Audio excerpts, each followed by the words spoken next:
ഇന്ന് നമുക്ക് ഉണ്ടാക്കാൻ പോണത് ഒരു അടിപൊളി സോയ വറട്ടിയതാണ്. പക്ഷേ അതിനു മുമ്പിലായിട്ട് എനിക്കൊരു കാര്യം നിങ്ങളുമായിട്ടൊന്ന് ഷെയർ ചെയ്യാനുണ്ട്.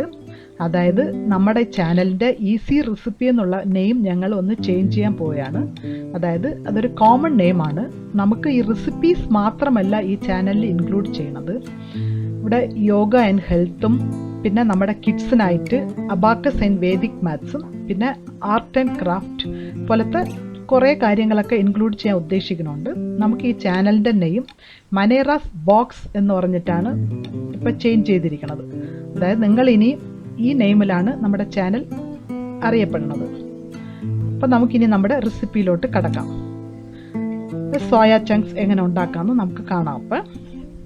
അപ്പം അതിനായിട്ട് ഞാൻ ഇപ്പം ഒരു 100 ഗ്രാം സോയ ചങ്ക്സ് നല്ല ചൂടുവെള്ളത്തിൽ ഒരു 30 മിനിറ്റ്സ് വെച്ചെടുത്തിട്ടുണ്ട്. ഒരു 30 മിനിറ്റ് കഴിഞ്ഞ് ഞാൻ അതിനെ എടുത്ത് നല്ലവണ്ണം വാഷ് ചെയ്തിട്ട് ഒരു 3 വെള്ളം വാഷ് ചെയ്ത് നല്ലവണ്ണം പിഴിഞ്ഞെടുത്തിട്ടുണ്ട്. ഞാൻ ഇനി ഇതിനെ ഓരോ കഷ്ണവും ഒരു 3 കഷ്ണമായിട്ട് കട്ട് ചെയ്യാൻ പോവുകയാണ്.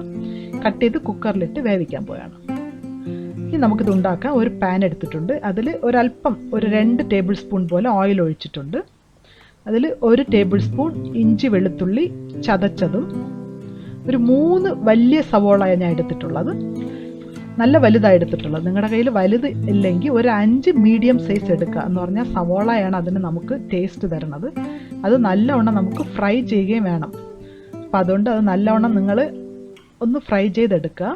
അത് നല്ല ബ്രൗൺ ആകണവരെ ഫ്രൈ ചെയ്തെടുക്കുക. നിങ്ങൾ അത് ഫ്രൈ ആയിട്ട് നമുക്ക് കുറച്ച് മഞ്ഞൾപ്പൊടി ആഡ് ചെയ്യാം. മഞ്ഞൾപ്പൊടിയുടെ ആ സ്മെല്ല് മാറിയിട്ട് വേണം വേറെ മസാലകൾ ആഡ് ചെയ്യാം. അപ്പം നമുക്കിത് സവോള നല്ലവണ്ണം ഫ്രൈ ആകാൻ ഒന്ന് ശ്രദ്ധിക്കുക. നമ്മുടെ മഞ്ഞൾപ്പൊടിയുടെ സ്മെല്ല് അല്പം മാറിയിട്ടുണ്ട്. അടുത്ത് അതിലേക്ക് 1.5 ടീസ്പൂൺ മല്ലിപ്പൊടിയും 1.5 ടീസ്പൂൺ മുളക് പൊടിയും ഇട്ട് ഒന്നുകൂടെ നമുക്ക് ഫ്രൈ ചെയ്യാം. അതിൻ്റെ പച്ച മണം മാറുന്നവരെ ഒന്നുകൂടെ നമുക്ക് ഫ്രൈ ചെയ്യാം. നിങ്ങൾ ഇത് സവോള നല്ലവണ്ണം ബ്രൗൺ ആയിട്ട് വേണം അടുത്ത ഓരോ സ്റ്റെപ്സും നിങ്ങൾ ചെയ്യേണ്ടത്. അപ്പം തന്നെ അതിൻ്റെ സ്വാദ് കൂടും. അപ്പം നല്ലവണ്ണം മിക്സ് ആയിട്ടുണ്ട്. ഇനി നമുക്കിതിലേക്ക് ഒരു വലിയ ടൊമാറ്റോ ആഡ് ചെയ്യാം.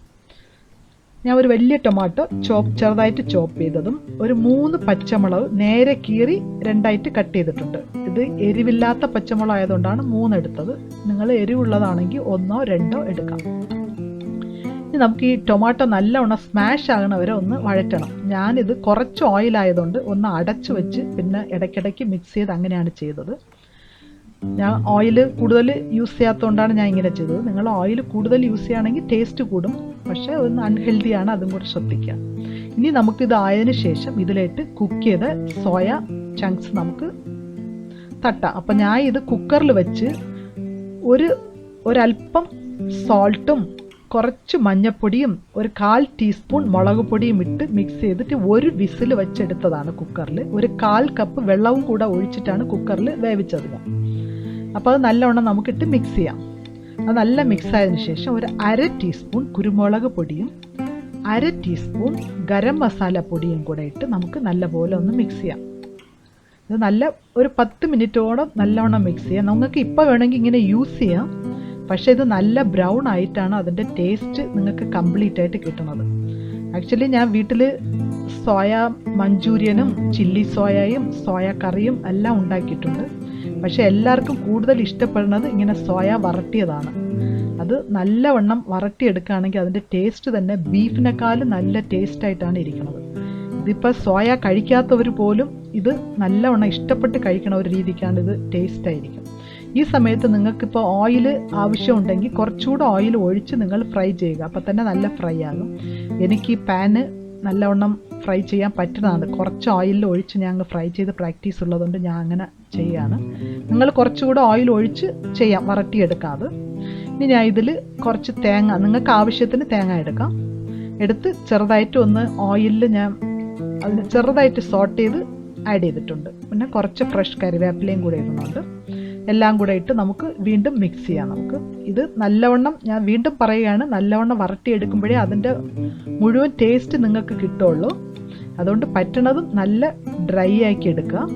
നമുക്ക് നല്ലവണ്ണം മിക്സ് ചെയ്യാം. അത് നല്ല വരണ്ടിട്ടുണ്ട്. ഇനി നമുക്കിതിൽ ആവശ്യമുണ്ടെങ്കിൽ നിങ്ങൾ ക്യാപ്സിക്കം ആഡ് ചെയ്യാം. ക്യാപ്സിക്കം ഓപ്ഷണലാണ്, ഞാൻ ഇപ്പോൾ ആഡ് ചെയ്യണമെന്നേ ഉള്ളൂ. ഒരു 1/2 ക്യാപ്സിക്കമും കുറച്ച് സ്പ്രിംഗ് ഓണിയനും മല്ലിയിലയും വിതറി എടുത്തിട്ടുണ്ട്. അപ്പോൾ ഇനി നമ്മുടെ സോയ ചങ്ക്സ് ഇവിടെ റെഡി ആയിട്ടുണ്ട്. കണ്ടോ, അത് പിന്നെ അതിൻ്റെ സ്വാദ് പറയാൻ പറ്റാത്ത സ്വാദാണ്, അത്രയ്ക്കും ടേസ്റ്റാണത്. എല്ലാവരും ട്രൈ ചെയ്യുക, സബ്സ്ക്രൈബ് ചെയ്യുക, ഷെയർ ചെയ്യുക, ലൈക്ക് ചെയ്യുക. താങ്ക്